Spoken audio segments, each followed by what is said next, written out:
Sukses itu memang harus direncanakan. Karena orang yang tidak berencana sukses seperti berencana gagal. Toh, ini. Tetapi kalau kita rencanakan kan belum tentu sukses. Betul. Yang punya rencana saja belum tentu sukses, apalagi yang tidak punya rencana. Oke, nah sekarang yuk kita lihat esensi dari target. Niat awal mengapa kita harus punya tujuan. Ya, oke. Kalau kita mau pergi ke Surabaya dari Jakarta, ini kan tujuan. Kalau ada jembatan yang putus di sana, apa yang kita lakukan? Kan terhalangi dalam perjalanan. Apa yang kita lakukan? Cari jalan lain. Tujuannya sama. Itu loh. Orang kalau tidak punya tujuan kalau tidak punya tujuan dalam hidupnya, kejadian yang tidak disukainya sehari-hari bisa membuat dia lupa mau kemana. Karena dia tidak punya satu tujuan yang membuatnya berorientasi dari sudut manapun ke situ. Makanya rencana itu harus akan tercapai. Tidak ada yang bisa menjamin, itu bagian dari yang gaib di masa depan.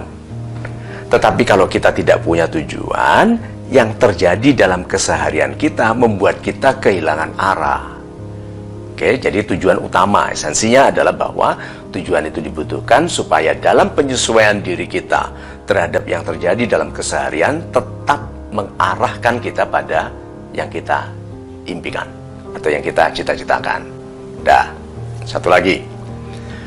Orang yang punya tujuan lebih hemat menggunakan apapun karena tidak ke sana dulu, karena dia jelas ke sana. Maksud dari lebih hemat menggunakan apapun terutama adalah menggunakan hidupnya. Hidupnya tidak diboroskan untuk ini, untuk itu, untuk ini, untuk itu. Hidupnya lurus ke arah yang diinginkan. Ini loh yang disebut sukses semudah mungkin. Sukses semudah mungkin itu bisa 40 tahun, bisa 50 tahun. Bilang, loh, kok 50 tahun sukses Pak Mario? Ya, untuk orang biasa 400 tahun. Orang ini 60 tahun mencapai yang dilakukannya, tapi kebesaran dari yang dicapainya membutuhkan orang biasa yang nggak fokus 400 tahun. Itu namanya sukses semudah mungkin. Tuh. Gampangnya ya memang oke, 30-an sudah sukses, oke, 40-an sudah sukses. Tapi yang penting adalah besarnya yang dicapainya. Nah, besar yang dicapainya ini berarti besar kemanfaatannya bagi sesama, bagi perlindungan alam, bagi pemuliaan ciptaan Tuhan. Ini besar. Rencana harus. Karena kita perlu untuk memfokuskan semua energi ke satu titik. Terus begini, bagaimana kalau salah? Kita salah tujuan, salah target. Kita harus percaya pada konsep kasih sayang Tuhan. Tuhan tidak sampai hati membiarkan orang baik salah arah, dituntun. Mencoba ke sana ketemu penasehat, mencoba ke sana ketemu kekasih palsu, mencoba ke sana gagal pernikahannya. Itu sehingga bilang, oh iya ya, seharusnya aku ke sana. Ternyata dia lihat, oh my God, ini mungkin yang dikatakan orang bahwa kadang-kadang sukses itu comes from the misstep. Kadang-kadang sukses itu terjadi karena salah langkah ke arah yang tepat. Apa artinya? Salah langkah ke arah yang tepat. Salah langkah karena itu bukan maksudnya. Ke arah yang tepat, arah yang dimaksudkan Tuhan baginya.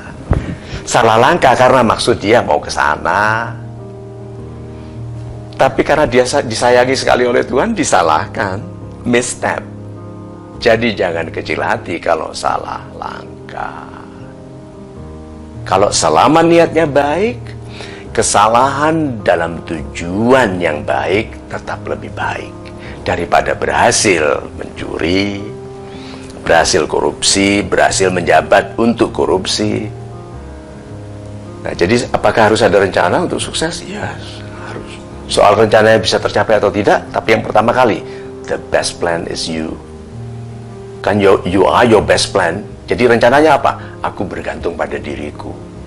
Kalau aku tidak punya rencana pun, aku akan sukses. Contohnya saja, orang yang pintar main bola akan hidup di seluruh dunia. Dia katakan saja backpacknya waktu tidur dicuri di kereta api, oke? Paspor hilang, baju hanya tinggal baju yang dipakainya, uang nggak ada. Dia kelaparan jalan di kampung, di negara yang tidak dikenalnya, tidak ditahunya, bahasa nggak kenal. Dia lihat sekelompok anak muda main bola, dilihat di lapangan. Dia sebagai seorang yang ahli, dia bilang ini anak-anak masih amatir ini mainnya gitu kan, gitu.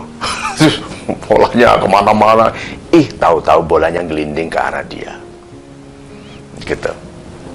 Gawang 100 meter ya, melenceng ke dia 125 meter. Dia tendang masuk ke gawang yang sana. Apa yang dilakukan oleh 22 orang ini plus coachnya plus semua penggembira, apa yang dilakukan? Nah, tendang mas, waktu tendang dia udah jalan, kan dia mau cari kedutaan. Kalau tendang itu yang nggak lihat lagi, jalan masuk, apa yang dilakukan? Dikejar, ikut kita klub kita mana, ikut Persema aja gitu. Gitu, enggak, Persib aja gitu kan. Nah itu loh, diperebutkan kan. Dia bilang no language, I cannot speak your language. It's okay, money, you know money, gitu dia, dolar, money. Itu loh, berarti anak muda itu harus betul-betul punya kemampuan yang dihargai orang dimanapun dia berada. Coba bayangkan, kalau katakan kemampuan itu bisa dihargai sekali di Magelang, ya, hebat sekali di sana, di Mojokerto, atau dia memang mau mendirikan K-pop, band K-pop Kediri, itu bisa. Dan jadi kalau gitu, sukses harus direncanakan, dan rencana terbaiknya adalah kualitas pribadi Anda.